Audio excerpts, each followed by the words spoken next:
오늘 우리에게 주시는 하나님의 말씀은 출애굽기 12장 1절부터 5절까지입니다. 7절까지 5절까지 보도록 하겠습니다. 주님께서 이집트 땅에서 모세와 아론에게 말씀하셨다. 너희는 이 달을 한 해의 첫째 달로 삼아서 한 해를 시작하는 달로 하여라. 온 이스라엘 회중에게 알리어라. 이 달 열흘날 각 가문의 어린 양 한 마리씩 곧 한 가족에 한 마리씩 어린 양을 마련하도록 하여라. 한 가족의 식구 수가 너무 적어서 양 한 마리를 다 먹을 수 없으면 한 사람이 먹을 분량을 계산하여 가까운 이웃에서 그만큼 사람을 더 불러다가 함께 먹도록 하여라. 너희가 마련할 짐승은 흠이 없는 1년 된 수컷으로 하되 양이나 염소 가운데서 골라라. 아멘. 하나님께서 마지막 10번째 재앙을 준비하고 계셨습니다. 어떤 재앙이죠?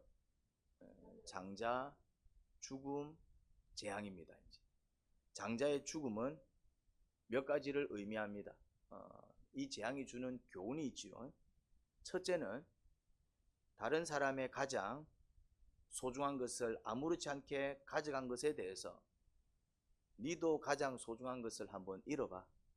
그러면 다른 사람의 가장 소중한 것을 아무렇지 않게 가져간 것이 얼마나 악한지 느낄 수 있을 거야. 그게 첫 번째 의미입니다. 역지사지를 가르쳐 줍니다. 사람은 자기가 가해할 때는 그것이 큰 죄인 줄 모릅니다. 사람은 자기가 분을 낼 때는 그 분노가 큰 죄인 줄 모릅니다. 사람은 자기가 이렇게 상처를 줄 때는 그게 큰 죄인 줄 모릅니다. 사람은 자기가 어떤 좀 이렇게 실수를 한다든지 잘못을 저지를 때는 그게 큰 죄인 줄 모릅니다. 그런데 반대로 누군가가 나한테 그렇게 상처를 준다든지 나한테 화를 낸다든지 나한테 또 그런 실수를 한다든지 그러면 어떻게 느낍니까? 그 행동을 굉장히 악하게 봅니다. 뭘 의미합니까? 당해보면 안다 이 말입니다. 당해보면 자기가 그렇게 할 때는 몰랐는데 뭐 그럴 수 있지라고 생각했는데 막상 똑같은 일을 당하면은 뭘 깨닫습니까? 아, 내가 한 짓이 정말 악한 짓이었구나. 지금 그걸 깨닫지 못하는 바로에게 뭘 가르쳐 주고 있습니까? 다른 사람의 소중한 것을 아무렇지 않게 가져가는 그 나쁜 버릇을 가지고 있던 바로에게 그러면 니도 한번 니 소중한 것 한번 잃어봐. 그렇게 이제 어처구니 없이 자기 소중한 것을 잃을 때에 자기는 늘 다른 사람의 소중한 것을 왕이라는 이유로 바로라는 이유로 내가 신이야 그러면서 막 다른 사람의 자녀를 아무렇지 않게 죽였고 누구를 죽였다고요? 이집트인들이 막 사람 수가 느니까 어떤 법을 만들었습니까?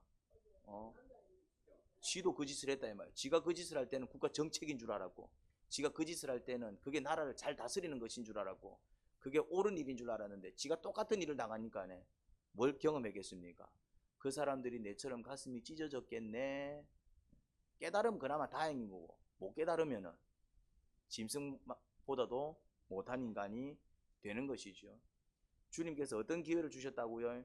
좀 채 깨닫지 못하니까 그러면 너도 한번 똑같은 일을 당해봐. 그래서 적어도 네가 한 짓이 얼마나 악한 짓인지는 좀 알았으면 좋겠네. 네가 얼마나 악한 죄인인지 알았으면 좋겠네. 그러면 어떤 기회는 얻습니까? 회개해서 뭘 받을 수 있습니까?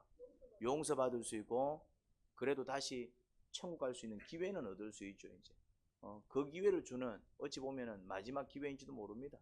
재앙은요 우리에게 마지막으로 생명을 주시려고 하는 마지막으로 천국 보내주시려고 하는 하나님의 마지막 사랑인 거예요. 아무리 기회를 줘도 깨닫지 못할 때 주님께서 쓰시는 방법이 뭐라고요? 재앙입니다. 똑같은 일을 겪게 만들어 버립니다. 처음에는 주님께서 무엇으로 교훈하십니까? 말씀으로 교훈하십니다. 말씀으로 고난이 아니고 고난이 아니고 그런데 그 말씀을 못 들으니까 그 다음에는 주님께서 어떤 단계를 취하십니까? 두 번째 단계가 뭡니까? 말씀을 해도 못 알아들어. 설교를 해도 못 알아들어. 묵상 자체를 안 해. 스스로 생각하기를 꺼려해. 주님께서 주시는 말씀이 있는데 그런 것들을 무시하고 산다 이 말이죠. 스스로 깨닫지를 않네, 스스로 알려고 하지를 않네. 그러면 두 번째 쓰시는 방법이 뭐라고요? 가벼운 시련입니다. 그냥 막 가볍게 이제 좀 뭔가 이제 이런 일이 왜 발생하지? 근데 내가 좀 쉽게 해결할 수 있는 가벼운 사건들이 생겨요 이제. 그게 말씀하시는 거다 이 말이죠. 이제. 그런데 내가 해결할 수 있는 문제니까 막 그냥 해결하고 살아갑니다. 뭐 이 정도쯤이야. 그렇게 가벼운 교훈과 경고를 무시하게 되면 어떻게 됩니까? 어떻게 됩니까?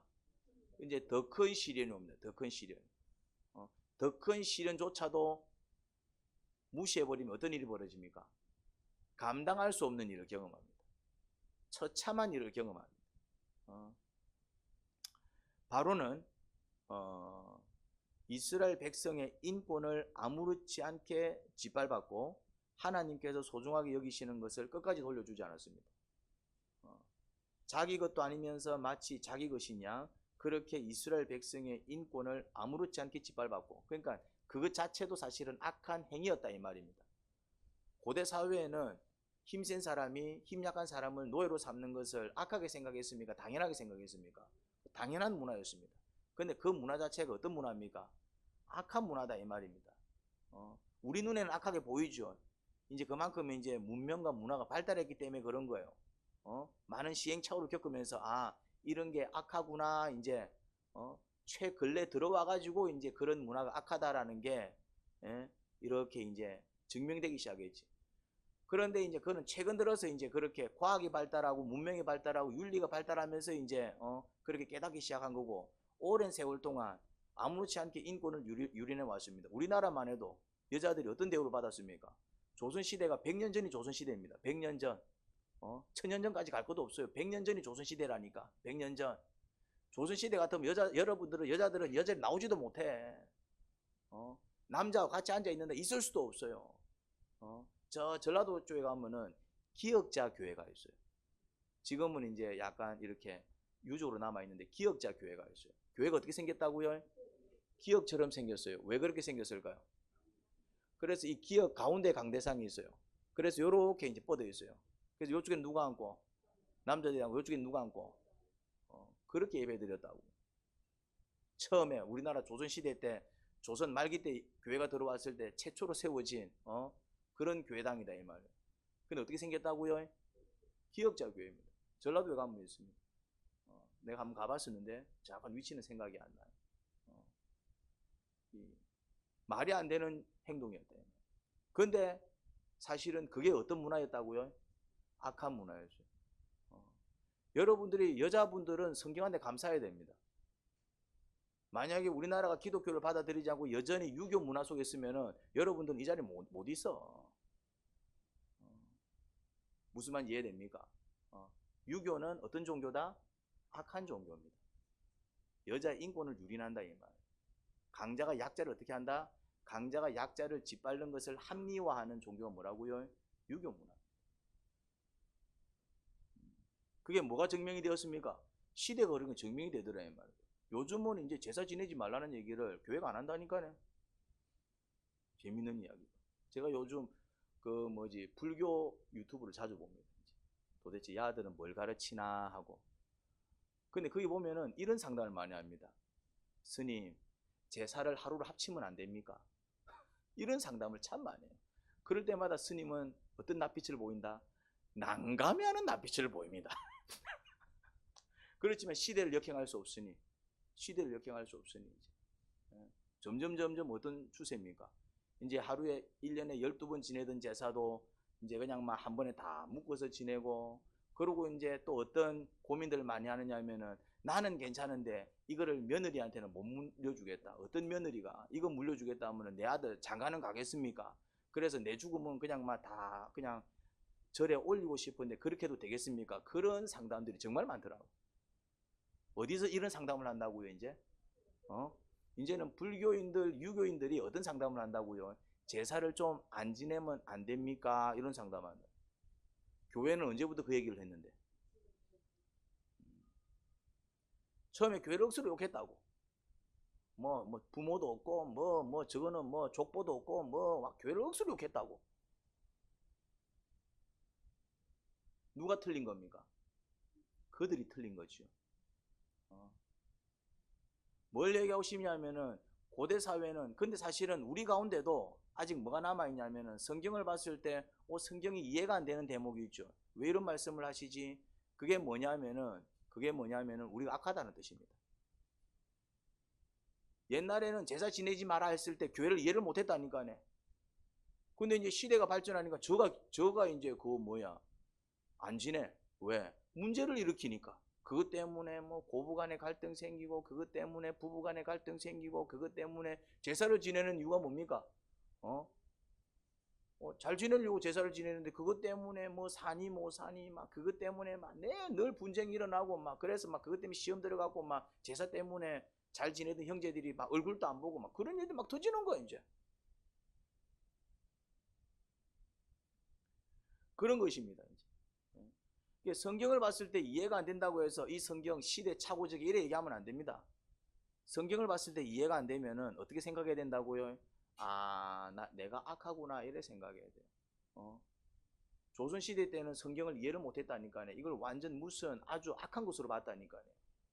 나라 망친다 그랬다고. 야, 이거 나라 망친다. 어떻게 남녀가 같이 한 자리에서 뭐 이렇게 밥을 먹고 남녀가 어떻게 같이 한 자리에서 이 말이 안 되는 이거 완전 회계 망측하다. 나라 망친다 그랬다고. 그래서 남녀가 같이 예배를 드려서 나라가 망했습니까? 더 흥했습니까?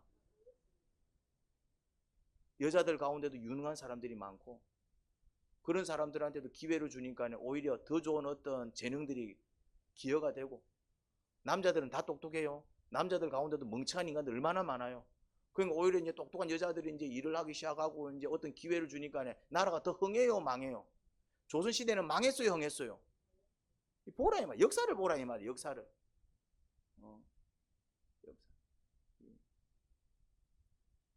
근데 깨닫지 못하는 그 바로는 계속해서 억울했어요. 내가 뭐 잘못했는데, 내가 왕으로서 나라를 잘 다스린 것밖에 뭐 나는 그런 열심밖에 한 게 없는데 왜 우리나라 이런 재앙이 쏟아져?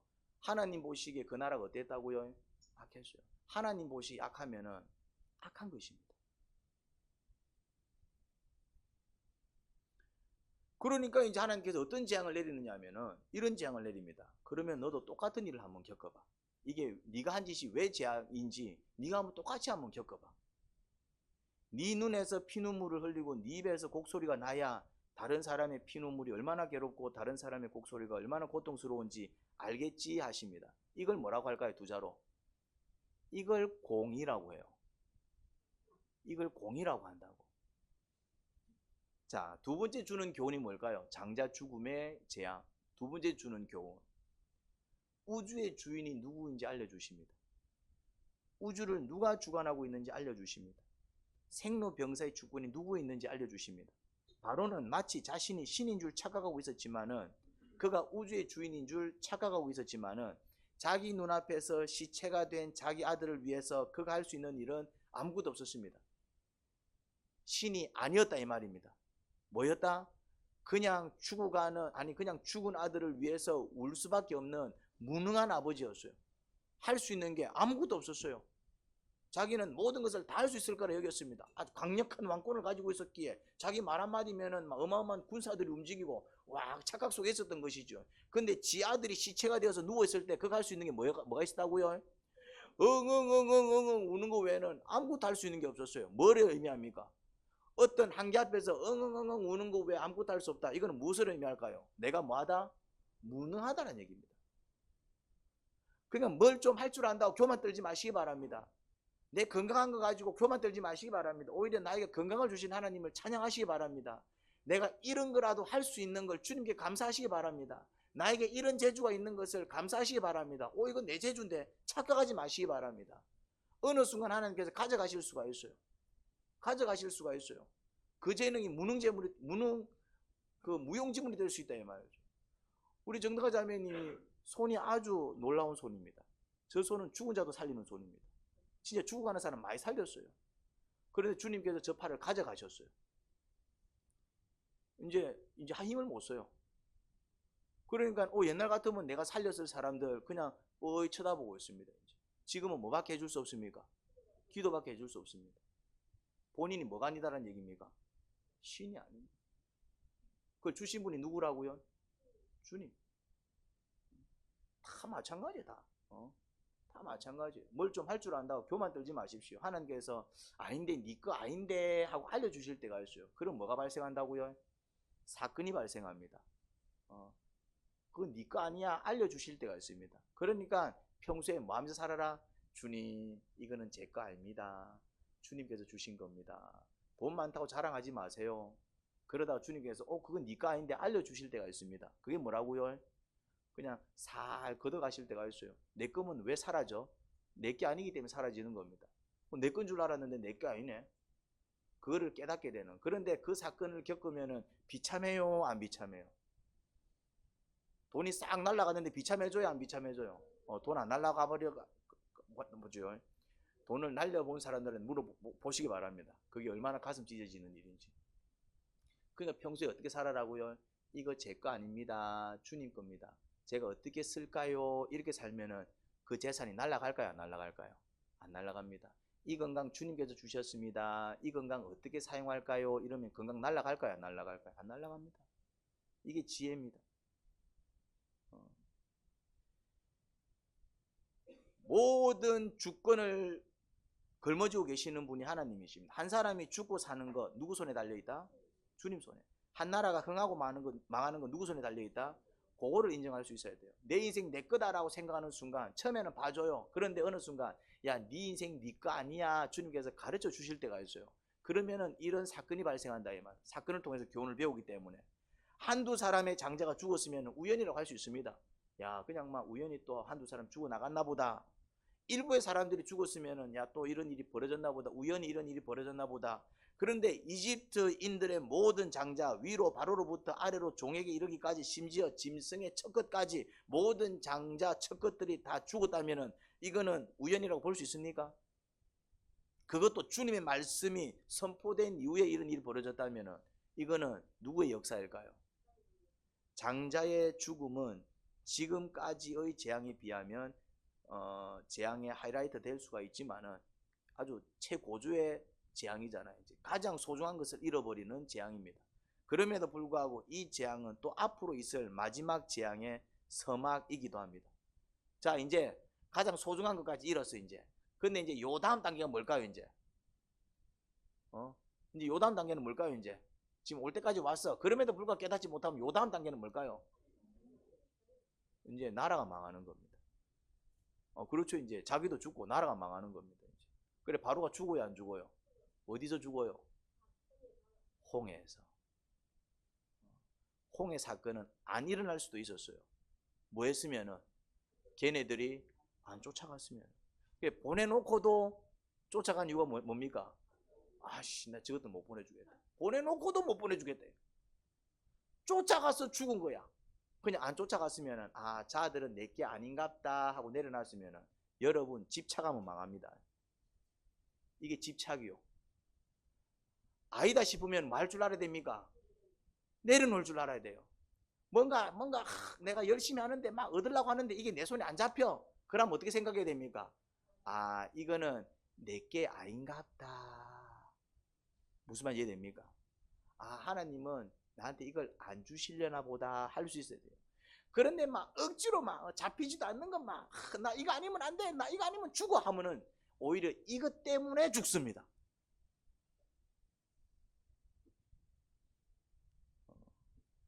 자, 그런 교훈이 있고요. 그런데 제가 이제 오늘 살피고 싶은 것은 또 중요한 세 번째 교훈을 같이 살피고 싶어요. 그게 뭐냐면은 어린 양의 피의 비밀입니다. 이 재앙을 피해갈 수 있는 방법이 있었다 없었다? 있었어요. 주님은 뭔가 이렇게 시련을 주시고 이렇게 어려움을 주실 때 반드시 뭘 같이 주신다? 피할 길을 같이 주셔요.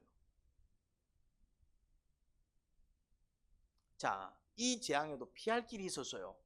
자, 그게 뭡니까?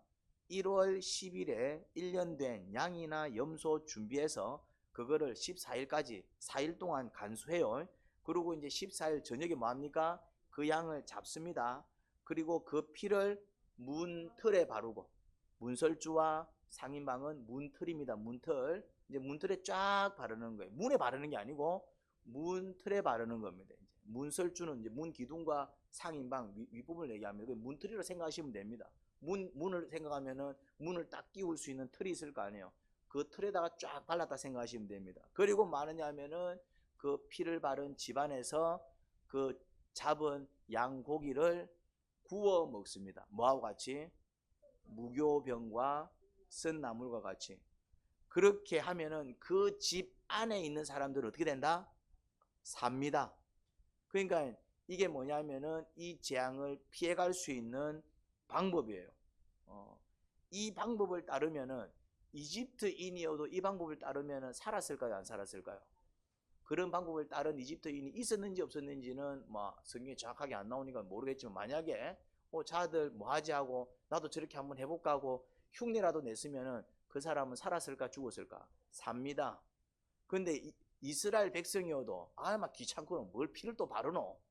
어제 내가 페인트 새로 새 페인트 칠해놨는데 뭐 거기다 피칠을 한단 말이고, 나는 양고기 안 좋아하는데 뭐 또 고기를 먹으래 샀노? 나는 고기가 내 체질이 안 맞는데. 이래서 자꾸 이제 순종 안 하면 어떻게 됩니까? 묻기 싫어도 하나님이 먹으라면 먹으시기 바랍니다. 근데 먹고 싶어도 하나님이 절제라 그러면은 참을 줄 알아야 되는데, 우리는 그게 안 돼서 괴로움을 따릅니다. 자, 여기서 뭐가 만들어지냐면은 유월절이라는 절기가 만들어집니다. 이게 이제 유월절 절기의 유래입니다. 우리는 유월절 이름 와닿지 않지만 추석하면 우리는 와닿죠. 유월절은 이스라엘 백성들한테 대명절 중 하나입니다. 3대 명절이 있거든요. 3대 명절 중 하나가 뭐라고요? 유월절, 무교절. 이건 같이 지냅니다. 14일 저녁이 유월절, 그리고 15일 아침부터 일주일 동안 무교절. 그래서 유월절과 무교절은 한 덩어리 절기입니다. 그래서 꼭 유월절과 무교절을 같은 절기인 것처럼 표현하는 데도 있고 구분해서 표현하는 데도 있어요. 헷갈려요. 그래서 유월절과 무교절은 같은 절기야 다른 절기야? 다른 절기입니다. 다른 절기인데 같은 절기입니다. 왜냐하면은 1월 14일 저녁, 그때가 유월절입니다. 그때. 그리고 이제 1월 15일부터 일주일 동안은 뭡니까? 무교절입니다. 그래서 유월절하고 무교절은 한 세트입니다. 한 세트. 그래서 엄격하게 얘기하면은 다릅니다. 14일은 유월절, 15일부터 일주일 동안은 무교절. 그런데 이게 이제 연이어서 이제 바로 이어서 이제 이렇게 연결되는 절기이기 때문에 유월절과 무교절은 또 같은 절기로 보기도 합니다. 그래서 이게 같은 절기로 이렇게 설명해 놓은 데도 있고 또 다른 절기인 것처럼 구분해 놓은 것도 있고 막 헷갈려요. 그런 이유 때문에 그렇습니다. 그런 이유 때문에. 자, 아무튼 이게 이제 바로 유월절 무교절의 유래가 되는 사건입니다. 그 절기의 기원이 바로 이집트에 선포된 장자 죽음을 피하기 위해 어린 양의 피를 문 틀에 바르고 그 양고기를 구워 먹는 것에서 이제 그 유월절이라는 절기, 그리고 그 다음 날부터 시작되는 무교절이라는 절기가 시작되었습니다. 주님께서 양의 피를 문틀에 바르고 그 양고기를 구워 먹게 하신 의도, 그렇게 하면 죽음을 면하게 하신 의도가 뭘까? 이럴 수 있잖아요. 부적을 쓸 수도 있잖아. 이건 우리 민족이 잘 쓰는 방법이야. 소금을 뿌릴 수도 있잖아. 이건 우리 민족이 쓰는 방식입니다. 또 뭐 있죠? 귀신 오지 마라 뭐 뿌립니까? 팥 뿌리죠. 팥. 또 귀신이 팥을 싫어하나 봐요. 난 잘 모르겠습니다. 이런 방식도 있고 이제. 아니면은 또 집에다 뭐 걸어 놓습니까? 그렇지. 북어 말린 거 이제 막 그거를 막 새끼줄에 달아갖고 대롱대롱 달아 놓죠. 그러면은 그게 귀신을 쫓아내는지 안 쫓아내는지는 모르겠고 분명한 사실은 구더기가 부글거립니다. 아니면 복조리, 요새는 복조리를 걸어 놓는 집이 거의 없죠. 내 어렸을 때만 해도 다 복조리에 달려 있었어요. 제 어렸을 때만 해도. 다양한 방법들이 있습니다. 그런데 그런 방법들을 다 마다하고 어떤 방법을 썼다? 양을 잡아서 그 피를 문틀에 바르고 그 양고기를 집에서 구워 먹게 하셨어요. 그것도 뭐와 같이? 무교병과 썬나물과 함께. 이 퍼포먼스가 의미하는 게 뭘까요? 일종의 퍼포먼스잖아요. 하나의. 그때는 이스라엘 백성이 그냥 그 의미를 모른 채 순종했을 겁니다. 그냥 하라고 하니까 했을 겁니다. 해야 산다 그러니까. 하지만 우리는 그 의미를 충분히 유추해 볼 수 있습니다. 우리는 어떤 사건을 알고 있습니까? 예수님 십자가 사건을 알고 있기 때문에 이 두 사건을 연결시킬 수가 있습니다. 그들은 모른 채 순종했고 예수님을 왜 믿어야 하는가? 이 6월절에서 그 믿음의 의미를 찾을 수 있습니다. 주님께서는 앞으로 이제 예수님을 믿고 구원받을 영혼들을 위해서 이미 천 몇백 년 전, 거의 2000년 전에 이 6월절이라는 어떤 절기를 만듦으로 해갖고 이미 그러니까 예수님이 오셔서 십자가 사건을 완성하기도 전에 이미 어떤 예표를 만들어 놨냐면은 예수님이 십자가 사건을 질 때 그 십자가 사건이 어떤 의미를 가질지 거의 천 몇백 년, 거의 2000년에 가까운 시기 이전에 이 6월절 사건을 통해서 그 피의 의미를, 피의 비밀을 이미 그 사건 속에 담아두셨어요. 물론 그 시대 사람들은 몰랐겠죠. 처음에 뭐 양잡고 피 바른 이스라엘 백성들은 이거 왜 해야 돼? 이유를 모른 채 했을 겁니다. 이래야 산다니까 했을 겁니다. 그런데 그것이 성경의 기록에 남았고 이제 거의 2000년쯤이 지나서 그 사건이 있고 한 2000년쯤이 지나서 최소 천 몇백 년은 됩니다. 이제 지나서 이제 예수님께서 십자가 사건을 경험할 때에 또 십자가 사건을 경험할 때만 해도 이제 그 시대 사람들은 연결을 못 시켰는데 이제 오늘날 이제 많은 학자들이 우리가 또 이 본문을 묵상할 때에 정말 어마어마한 영적 비밀을 깨닫게 됩니다. 그런데 그 비밀이 1년, 2년 만에 만들어진 게 아닙니다. 그 비밀이 정말 100년, 200년 만에 만들어진 게 아닙니다. 100년, 200년 만에 만들어져도 대단한 일입니다. 와, 어떻게? 그런데 이 비밀이 몇 년 동안에 간직이 되고 만들어졌다고요? 거의 2000년이 넘게. 놀라운 사건이죠. 그러니까 이게 하나님의 역사가 아니고 어떻게 이게 가능할까 싶습니다. 예수님을 왜 믿어야 하는가? 하나님은 죄인을 구원하실 때 많은 다양한 방법이 있지만 예수님을 믿을 때 구원해 주시는 방법을 택하셨습니다. 이유는 예수님을 믿기 위해서는 세 가지 조건을 충족시켜야 하기 때문입니다. 첫째는 뭐죠? 내가 늘 얘기했던 겁니다. 첫째는 뭡니까? 자신이 죄인이라는 사실을 철저히 깨닫는 그 깨달음에서부터 출발합니다. 구원받기 위해서는 이 단계가 정말 중요합니다. 여기가 출발이에요. 자신이 죄인이라는 사실을 정확히 깨닫지 못한 자는 다음 단계로 나갈 수 없고 그런 상태에서 예수님을 믿는 것은 참된 믿음이 아닙니다. 구원받을 수 있는 믿음이 아니에요. 그냥 예수님이 계신갑다 존재 유무를 믿을 따름이지 존재 유무를 믿는다고 해서 구원받지 못합니다. 이 단계를 거쳐야 내가 죄인이구나. 진짜 나는 내가 괜찮은 사람인 줄 알았는데 내 진짜 이래 살다가 지옥 갈 수밖에 없는 운명이구나. 그것을 깨달은 다음 단계 그런 그런 죄인을 살리시기 위해 예수님께서 나를 대신해서 벌받아 죽으셨구나 하고 믿을 때 그 믿음이 누구를 구원한다고요? 나를 구원합니다. 주님께서는 그 믿음을 보시고 그 영혼을 구원합니다. 너 죄인인 거 깨달았니? 그리고 니를 대신해서 내 아들 예수가 죽은 줄 깨달았어? 예, 할 때 그리고 이제 뭘 결단합니까? 나를 위해 죽으시고 나를 위해서 사신 그 예수님 뜻대로 앞으로 살겠습니다. 이제는 내 고집대로 내 생각대로 살지 않겠습니다. 그렇게 결단하면 나갈 때 주님께서는 그를 어떻게 여겨주시고 지금까지 지은 그 죄악을 마치 전혀 그런 죄를 안 지은 것처럼 의롭게 여겨주시고 의인이요 의인 아니요? 의인 아닙니다. 그런데 의인 아닌 자를 어떻게 여겨주시고 의롭게 여겨주시고 여기서 감사가 나오는 겁니다. 나 의인이야 이러면 안 된다 이 말이죠. 나 이제 예수님 믿으니까 의인이야. 나 무슨 짓을 해도 죄인 아니야. 이딴 소리 하면 안 됩니다. 구원파들이 이런 헛소리들을 잘해요. 구원파들이. 근데 기독교인들 중에서도 이런 헛소리 하는 사람들이 있습니다. 이건 헛소리입니다. 나는 죄인이요 죄인 아니요? 죄인입니다. 죄인인 자를 그냥 그런 이유 때문에 주님을 믿었다라는 이유로 내가 죄인이라는 사실을 깨달았다라는 이유로 이제 그것을 자복하고 이제 반성하며 회개하며 살겠다라고 결단했다라는 이유로 그러면 좋아. 지금까지 네가 지은 죄 다 용서해 줄게. 없는 것처럼 해 줄게. 그러면은 이게 내가 의인인 거요 아니면 나는 은혜를 입은 자입니까? 은혜를 입은 자다 이 말이죠.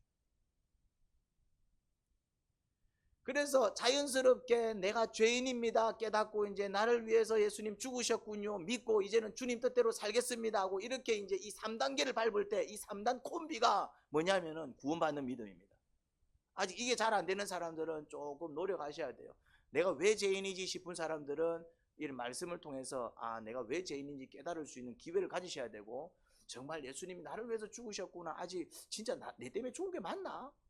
우리 남편 때문에 죽은 거 아이가? 자꾸만 좀 이런 생각이 들면은 그 사람은 정말 주님이 나를 위해서 죽으셨구나 깨달을 수 있는 묵상의 시간이 필요하고, 그 다음에 이제 내가 이제 주님이 나를 위해서 죽으셨으니 나는 이제 그러면 주님을 위해서 살아야지, 아직 이 결단이 안 선 사람들은 좀 그런 결단을 가질 수 있는 기회와 시간을 가지셔야 됩니다.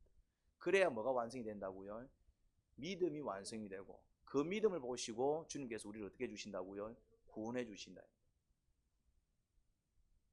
할렐루야. 그 믿음의 과정을 잘 밟으시기 바랍니다. 그러면은 이 문틀에 양피를 바르고 양고기를 구워 먹은 집안에 있으면 죽지 않고 생명을 경험한 사건은 단지 이스라엘 백성만을 위한 퍼포먼스가 아니라는 사실을 깨닫게 됩니다.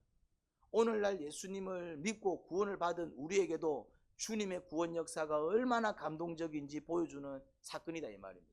십자가 사건과 이 장자 죽음 재앙, 그것 때문에 이제 피를 바르고 이제 간에서 양고기 구워 먹은 이 두 사건을 딱 적절하게 연결시켜 주는 순간 어떤 일이 벌어진다고요?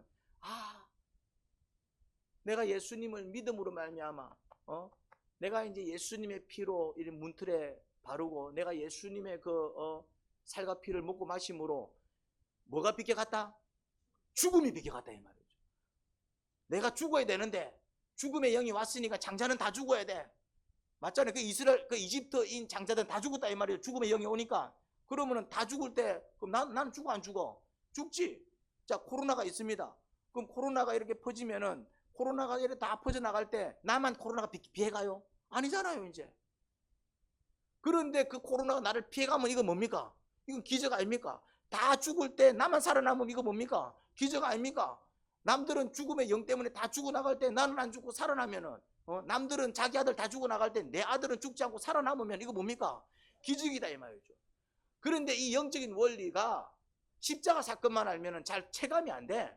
2000년 전 사건이고 그래서 그랬나 보다 싶은데, 그런데 이 6월절 사건을 깊이 묵상하면은 야, 이 사람들 정말 집안에 있을 때 어떤 느낌이었겠어요? 옆에서 와 막 곡소리 났을 거 아니야. 철수야 막 영이야 할 거 아니에요. 이제 막 곡소리 막 날 거 아니에요. 이제 성훈아 눈 떠라.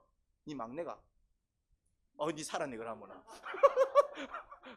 나는 죽었겠지 이제. 막 태원아 눈 떠. 난 장남이거든. 레승이 장남이가 니 죽는 거야 이제. 레승아 이제 장남들은 다 죽는 거야 이제.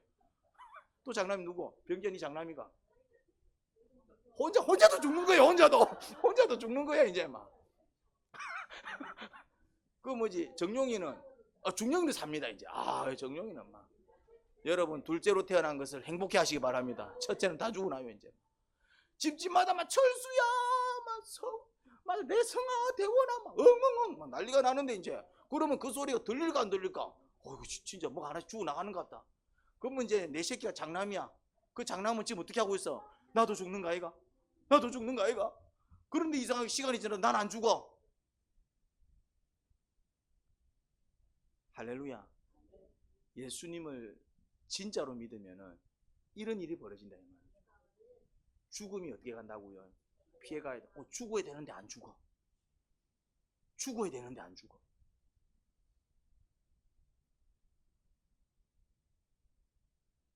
그들이 장자 죽음 재앙이라는 끔찍한 재앙에서 살아난 구원 방식과 우리가 지옥에 갈 수밖에 없는 운명이 천국으로 갈 수 있도록 구원을 받은 방식이 동일한 것임을 볼 수 있습니다. 이게 피해 구원이다 이 말입니다. 요한복음 1장 29절에서 세례 요한이 예수님에 대해서 이렇게 말합니다. 보십시오, 봐라, 세상 죄를 지고 가는 뭐다? 하나님의 어린 양. 그러니까 사실은 이스라엘 백성들은 아무것도 모르고 그냥 양을 잡아서 발랐지만은 그 양이 뭐였다? 예수님이었던 것입니다. 물론 실제로 예수님은 아니라 예수님 상징이겠지만은 어쨌든 그들은 아무 생각 없이 피 바르라니까 막 양 잡아서 피 바르라니까 했지만은 실제로 이제 이렇게 신약이 펼쳐지면서 이제 세상 죄를 지고 한 하나님의 어린 양이로다. 그 어린 양이 예수님이라는 사실이 이제 우리는 알게 되었어. 그러면은 그 수천 년 전에 발랐던 피는 어린 양의 피가 아니라 누구의 피란 얘기였습니까? 예수님의 피. 그들이 삶아 먹은 고기는 그들이 구워 먹은 고기는 누구의 몸이었다는 얘기입니까? 자, 예수님께서 제자들하고 마지막 최후의 만찬을 가집니다. 기억납니까? 최후의 만찬은 다 알잖아. 최후의 만찬. 그게 뭐냐면은 유월절 저녁 식사예요. 최후의 만찬이 언제 펼쳐지느냐면은 유월절 저녁 식사. 유월절 얘기했죠. 유월절은 언제가 유월절이라고요? 1월 14일 저녁부터 유월절이 시작됩니다. 유월절은 독특해요. 다른 절기는 다 아침부터 시작되는데 유월절은 아침부터 시작 안 해. 유월절은 1월 14일 해가 지려고 할 때 그 타임 있잖아요. 그걸 저녁이라 그러잖아. 이제 해가 지려고 거뭇거뭇거릴 때 그때부터 이제 유월절이 시작된다면 그때 저녁 식사를 먹는다 이 말이죠. 그 예수님께서 제자들하고 마지막으로 먹은 그 최후의 그 만찬은 저녁 식사는 어떤 식사였다고요? 유월절 식사였어요. 유월절 식사였다고. 그때 예수님께서 이제 그 유월절 마지막 그 식사하고 그리고 이제 밤에 기도하러 가서 붙잡혀 가잖아 이제 예수님께서. 무슨 말인지 이해되죠 이제. 이거 신약 역사입니다. 이건 어려운 게 아니에요. 이거는 마태복음, 마가복음, 누가복음에 다 나오는 내용입니다. 이거는. 자, 그때 예수님께서 이제 성찬을 하잖아. 그게 지금 우리가 성찬식이 되어버린 이 성찬을 하잖아요. 뭐라고 얘기합니까? 포도주 잔을 돌리면서 내 피다 그러잖아요. 이게 바로 이스라엘 백성으로 치자면은 문틀에 바른 어린 양의 피다 이 말입니다. 내 피다. 그러니까 이 피를 어떻게 하라고? 마셔라 이 말은 결국 이스라엘 백성으로 치자면은 문틀의 피를 발라라 하고 한 거 똑같다 이 말이죠 이제. 그리고 이제 빵을 떼어주면서 뭐라 얘기합니까? 내 살이다 내 몸이다 그러잖아요. 이스라엘 백성들이 그 집안에서 뭐 먹었습니까? 그 양고기를 구워 먹었다 이 말이죠. 그러니까 이스라엘 백성들은 이미 아무 개념도 없을 때 아무것도 모를 때 그들은 뭐 한 겁니까? 성찬식을 행한 거예요. 성찬식을 지금으로 얘기하자면은 그러니까 그렇다고 해서 진짜 그들이 뭐 예수님께서 피 째갖고 자 피 마셔라 이거 아니잖아. 상징이잖아요. 어떤 상징입니까? 이제 내 곧 붙잡혀서 끌려가는데 그때 내 십자가 지는데 그때 내 다 뭐 흘린다? 피 흘린다. 그때 내 살다 어떻게 된다? 찢겨진다. 누구를 위해서? 너그 위해서. 너그 제자들의 너그를 위해서. 우리 입장에서는 나를 위해서. 그래서 그거 기억해라. 내 피 흘리는 거는 개죽음이 아니다. 내 살 찢기는 거는 이거 개죽음이 아니다. 내 억울하게 죽는 거 아니다. 내 뭐 하려고 지금 내가 이 짓을 한다? 너가 그렇지. 너가 살리려고. 그 의미를 그 마지막 식사할 때에 퍼포먼스 한 겁니다. 이스라엘 백성들은 몰랐겠지만 그들이 문틀에 바른 피가 누구의 피며 그들이 구워 먹은 고기가 누구의 살이라고요? 예수님의 피며 예수님의 몸이었던 것입니다. 양피였지만 상징하는 바가 그랬다는 것입니다. 그들이 예수님의 피를 어디에 바르고 문틀에 바르고 예수님의 몸을 먹은 거예요. 그렇게 산 것입니다. 예수님께서 이제 우리에게 뭐를 주십니까? 예수님의 피와 예수님의 살을 주신다 이 말. 야, 너희도 내 피 발라. 너희도 내 고기 먹어. 이게 어떤 식인 풍습을 얘기하는 게 아니라 상징이다 이 말입니다. 뭐란 얘기입니까? 결국 예수님의 피를 마시고 예수님의 살을 먹는다는 얘기는 결국 오늘날 우리가 복음 전할 때 어떤 표현하고 맞먹는 그런 의미겠습니까? 예수님을 내 마음에 영접한다 이 말. 영접한다 이 말이죠. 영접이라는 것은 내 안에 모시는 거잖아 이제. 결국 피를 마시고 살을 먹는다라는 얘기는 결국 예수님을 내 안에 어떻게 한다는 얘기입니까? 이건 이제 상징이다 이 말이죠. 진짜 이제 식인종처럼 먹고 마시는 그런 어떤 소화, 그런 영양가 이런 개념이 아니고 영적으로 예수님을 내 안에 어떻게 하는 겁니까? 그래서 이제 우리가 양고기를 먹으면은 양고기의 영양분이 내 안에 들어와가고 내가 어떻게 됩니까? 내가 힘을 얻잖아요. 그런 것처럼 이제 예수님을 먹고 마시면은 예수님의 모든 것들이 나한테 들어온다 이 말이죠. 그래서 우리가 누구처럼 살아야 됩니까? 예수님을 먹고 마시는 사람은 예수님처럼 살아야 되는 거예요 이제 그런 어떤 성화적인 의미까지 다 나갑니다 이제 이게. 예수님은 그 사건을 얘기하고 있는 겁니다. 이제. 여러분 주님의 십자가를 묵상하시기 바랍니다. 할렐루야. 우리에게도 죽음이 선포되었습니다. 때가 되어 죽는 죽음뿐만 아니라 이 세상을 사는 동안 죽음의 연속입니다. 유월절을 지킬 때 무교병과 선나물을 먹게 했습니다. 무교병은 누룩을 넣지 않은 빵을 얘기합니다. 누룩은 효소를 얘기합니다. 빵을 만들 때 누룩을 넣지 않으면 어떤 일이 벌어질까요? 딱딱해지는 것도 있지만 또 어떻게 될까요? 빵들은 다 이렇게 빵을 구울 때 어떻게 됩니까? 원래 빵은 요만한 반죽인데 구우면 어떻게 됩니까? 요렇게 뭐 때문에 그래 됩니까? 그게 누룩이다 이 말이에요. 그게 누룩. 이스트는 영어고 사람들이 이제 이스트 한다 이 말이죠. 이제 이스트는 영어고 이제 그걸 번역하면 누룩이에요. 이제 누룩은 잘 모르고 이스트는 잘 알더라 이 말이죠. 이제 참 신기해요. 저거 말은 모르고 너의 말은 잘 알고. 누룩을 영어 버전에 보면 뭐라 적혀 있다고요? 이스트라고 적혀 있습니다. 뭐 NIV나 뭐 이런 영어 버전을 보면은 다 이스트라고 적혀 있습니다. 이제. 그런데 이제 우리 새 번역이나 개역 개정 뭐로 번역해 놨습니까? 누룩입니다. 누룩. 누룩. 효소입니다. 이제. 근데 그걸 안 넣은 빵이야. 그럼 이게 어떤 빵이겠어요? 딱딱도 하고 또 어떨까요? 맛도 좀 없을 거예요. 왜? 부드러워야 돼. 빵은 부드러워야 되잖아. 이제 이 부드러워지는데 이게 막 덩어리니까네. 딱딱 잘 뜯어지지도 않을 거고. 그리고 이제 또 모양이 안 나올 겁니다. 이제 볼품 없는 빵일 거다 이 말이죠. 쓴 나물은 막 쓰겠죠 이제. 몰라 이제 몸에는 좋을런지 모르겠지. 어쨌든 막 입에는 쓸 겁니다 이제. 죽음이 딴 게 아니고 쓰고 쓴 인생이 전부 죽음입니다. 마치 죽음보다 더한 쓰고 쓴 경험들 해본 적 없습니까? 어느 날은 잘 자고 있는데 뭐가 와장창 깨지는 소리가 나서 나가보니까네 싱크대 상부장이 앞으로 잡아져가지고 말이지. 아이고 할렐루야. 이게 뭔 날벼락이야. 자고 있는데 홍두깨도 아니고. 이건 또 작은 해프닝이 지나지 않습니다. 이제 뭐 때로는 막 병원에 갔는데 그냥 막 소화가 안 돼서 갔더니 막 청천벽력과 같은 소리를 듣기도 하고 막 하여튼 막 우리의 인생이 뭐의 연속이다? 쓰디쓴 쓴나물의 연속이다 이 말이죠. 나는 좀 달콤한 케이크도 먹고 싶고 달콤한 스위트 뭐 치킨 콤보도 먹고 싶은데 맨날 먹어야 되는 거는 쓰디쓴 이제 나물만 먹어야 되니 우리의 인생이 어떻다고요? 그런 어떤 쓴 고배, 쓴 장과 같은 양피를 문틀에 바르고 양고기를 구워 먹은 집안에서 이 쓴 나물을 먹는다라는 것은 쓰고 쓴 인생들이 구원받을 수 있는 유일한 방편은 예수님의 피와 예수님의 살뿐이라는 겁니다. 쓴 나물을 먹으면서 얼마나 쓸까요? 쓰다. 그런데 지금 이제 막 밖에서는 막 통곡 소리가 들리고 사람들이 죽어나가고 그런데 지금 나는 왜 살아? 나는 왜 안전해? 내 아들은 왜 안 죽어? 나는 장자인데도 왜 지금 살아있죠? 뭐 때문에? 그렇죠. 문틀에 발려진 피와 그리고 내가 삶아 먹은 고기. 그런데 그것 때문에 왜 살았는지 그들은 몰랐을 겁니다. 그런데 우리는 알아. 왜 살았을까요? 알고 봤더니 그 피가 예수님의 피였고 그 고기가 예수님의 고기였다 이 말이죠. 오늘날도 동일합니다. 누구든지 예수 믿으면 멸망하지 않고 영생을 얻으리로다. 요한복음 3장 16절. 어렸을 때만 목이 터져라 불렀습니다. 왜요? 천국 가려고? 아닙니다. 초코파이 하나 받아 먹으려고. 자, 이거 외우는 사람 이거 하나 줍니다. 줘요. 하나님은 세상에 뭐 하나 틀리면 니 틀렸어. 왜 틀리지? 다른 사람이 나가고 초코파이 하나 나도 할 수 있어요. 그때는 초코파이 하나 받아 먹으려고 막 불렀던 노래인데 나이가 들어서 이제 유월절 사건을 묵상하고 십자가 사건을 묵상하니까 이게 초코파이 얻어먹으려고 한 그런 정도의 어떤 노래가 아니더라 이 말이죠. 이 안에 뭐가 있더라? 생명의 비밀이 있더라. 십자가를 묵상하죠. 내가 얼마나 비참한 죄인이요.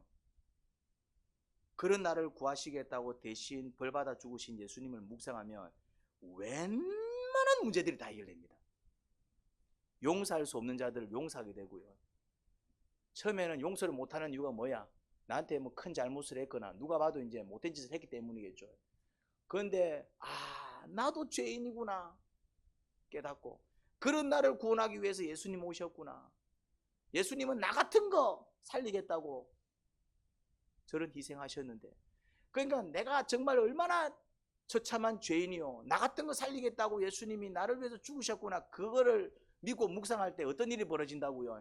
웬만한 문제 다 해결됩니다. 이제 절대 용서할 수 없을 것 같은 사람도 아이고 알겠습니다 하면서 이제 용서가 일어나고 절대 사랑할 수 없는 자들도 사랑할 수 있게 되고 심지어 끔찍한 상처에서 구원을 받고 온갖 정신 문제에서 자유를 얻고 어두운 삶이 밝아지고 왜 사람이 정신병에 걸리는 줄 아십니까? 왜 사람이 우울증에 걸리는 줄 아세요? 왜 사람이 공황장애에 걸리는 줄 아세요? 지가 죄인인 줄 몰라서 그래요. 지가 얼마나 많은 혜택을 받고 사는지 몰라서 그래요. 우울증에 걸리는 사람은 100가지 혜택을 누려도 뭐에 붙잡혀 있다고요? 뭔가 지 생각대로 되지 않고 지가 원하는 대로 되지 않는 그 한 가지에 막 갇혀가지고 뭐에 걸리는 겁니까? 우울증에 걸리는 것입니다. 공황장애에 걸리는 것입니다. 죄송한 얘기지만은 죄송한 얘기지만은 지가 집착한 증거다 이 말이죠. 돈 좀 더 벌겠다고 말이죠. 온몸과 마음을 던진 그런데 나도 죄인이구나. 저 인간은 나쁜 놈이지만은 나도 막 그렇게 썩 좋은 놈 아니네. 그런 거 이해하지 못하는 옹졸한 인간이네. 나 상처 잘 받는 연약한 인간이네. 내 안에 또 그런 나도 그런 문제를 갖고 있네. 이렇게 인정하기 시작하면은 우울증 걸릴까요, 안 걸릴까요? 걸린 사람도 나아요. 무슨 말 이해됩니까? 그게 우울증 치료하는 방법입니다. 여러분들 행복의 삶 하셨습니까? 행복의 삶 치유, 행복의 삶 보면은 많은 정서적인 장애를 얘기하는데 거기에 해결책 적혀 있는데 1번이 뭔가요? 1번이 다 그겁니다. 내가 우울증인 것을 인정합니다. 나한테 열등감이 있는 것을 인정합니다. 내가 이렇게 좀 뭔가 이렇게 문제가 있다는 사실을 인정합니다. 나도 죄인이라는 사실을 인정합니다. 이거 현대 과학자들이 전부 발견해낸 사실입니다. 그런데 이 사실을 성경은 언제부터 얘기하고 있다고? 수천 년 전부터 얘기하고 있습니다. 뭐라고 얘기하고 있습니까? 너희가 죄인인 줄 깨닫고 너희 죄악을 뭐하면? 자복하면 용서를 받고 모든 불에서 깨끗게 될 것이다. 자복하면이 뭡니까? 인정하는 거잖아. 나는 연약합니다. 나도 죄인입니다. 나도 사실은 옹졸한 사람입니다. 나도 부족한 게 많은 사람입니다. 하는 순간 뭘 얻는다고요? 웬만한 문제 다 해결됩니다. 여러분들이 문제가 해결되지 않고 자꾸 그런 정서적인 문제 막 상처 속에서 헤매는 이유 다 뭐라고요? 그냥 억울하게 생각하니까 내가 저런 인간 만나가지고 내가 저런 인간만 안 만났어도 그런 인간 안 만났어도 니는 그렇게 살고 있어요. 무슨 말 이해됩니까? 착각을 하는 겁니다. 이제 내가 부모 잘못 만나갖고 아이래니까네 내가 시대를 잘못하고 나가지고 이런 시대가 어디서 이런 시대가? 그런 사람은 조선시대 타임머신 태워가고 조선시대 보내빼야 돼. 막. 1년에 12번 제사 지내게 만들어버리고 말이지. 이제 생고생해도 이제 남자 바람 피워도 아무 소리 못하는 시대를 보내버려야 돼. 이제 막. 얼마나 좋은 시대, 얼마나 좋은 시대. 그런데 뭐 시대를 잘못하고 시대 더 좋은 무슨 시대 타고 나야 우리가 행복할 수 있냐 이 말이지. 어떤 시대 태어나도 우리는 불행합니다. 왠 줄 압니까? 내가 죄인이라서 그런 거예요. 이 남자 만나서 불행한 게 아니고 나는 어떤 남자 만나도 불행해. 죄송한 얘기지만은 이 여자 만나서 불행한 게 아니라 나는 어떤 여자 만나도 불행해요. 왜요? 내가 죄인이라서. 예수님은 진짜 이상한 것들하고도 행복하게 사셨습니다. 장녀들하고도 행복하게 사셨고 세리들하고도 행복하게 사셨고 심지어 지한테 침 뱉고 말이지 지 머리에 못 박는 사람들하고도 어떻게 사셨다고요? 행복하게 사셨어요. 뭐니까? 의인이니까. 네가 저렇게 하는데 이유가 있다. 막 침을 뱉는데도 네가 나한테 침을 뱉는데 이유가 있다. 내 머리에 막 못을 박는데도 말이야 네가 나한테 못을 박는 거 이유가 있다. 그러니까 자기는 상처를 받아야 안 받아요? 오히려 그 사람들 어떻게 합니까? 주님, 저 아들이 지금 무슨 짓 하는지 몰라. 오히려 예수님이 걱정해주고 있어. 근데 우리 그게 됩니까?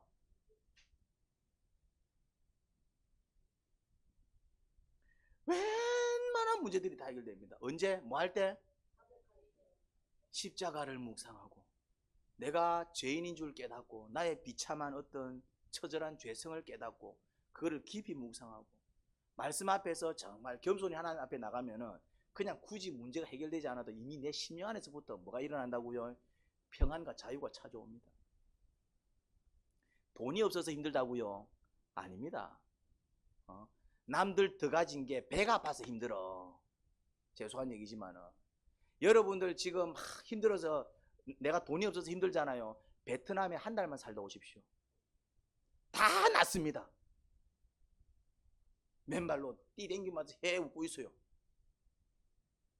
그런 데 가서 내보다 못한 사람들을 좀 보고 살아봐. 내보다 못한 사람들을. 병 다 나쁩니다.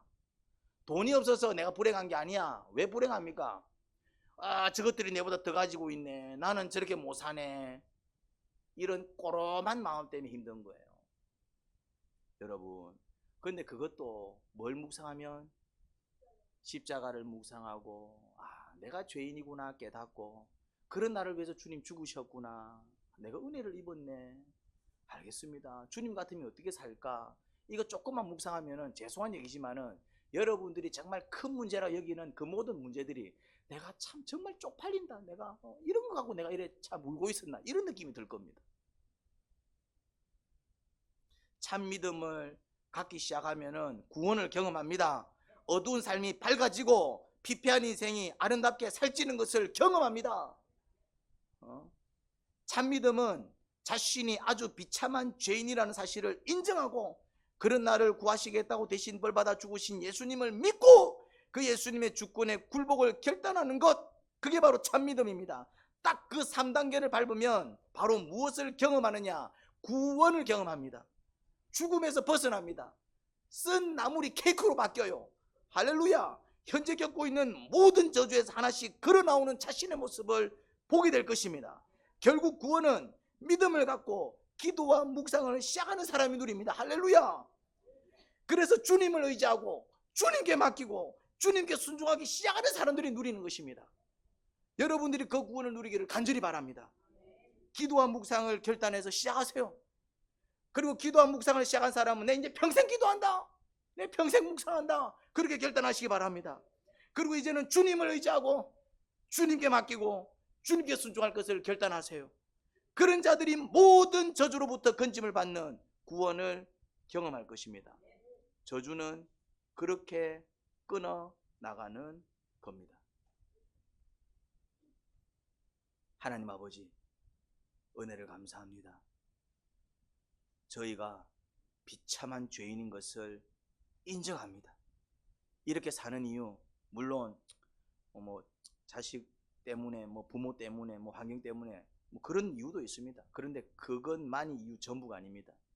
그럼에도 불구하고 내가 의인이라면 전혀 문제가 되지 않을 것입니다. 나 또한 죄인이요, 그런 것에 상처받고 그런 것을 이해 못하고, 그래서 그냥 마음이 우울해지고, 그런 연약한 자요, 그런 악한 자요, 그런 보잘것없는 자다 보니 이런 비참한 현실 속에서 불행한 인생을 살아가는 것입니다. 그런데 내 스스로 여기서 헤어나올 수가 없습니다.